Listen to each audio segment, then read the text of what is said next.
అహో ఒక మనసుకు నేడే పుట్టిన రోజు, అహో తన పల్లవి పాడే చల్లని రోజు, ఇదే ఇదే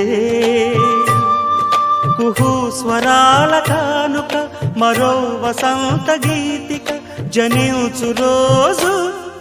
అహో ఒక మనసుకు నేడే పుట్టిన రోజు, అహో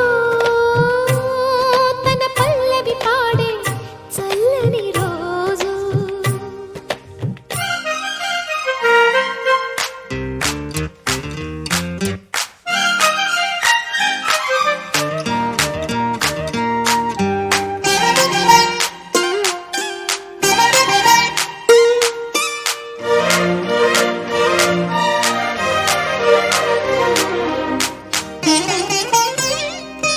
మాట పలుకు తెలియనిది, మాటున ఉండే మూగమది, కమ్మని తలపుల కావ్యమయే కవితలు రాసే మౌనమది.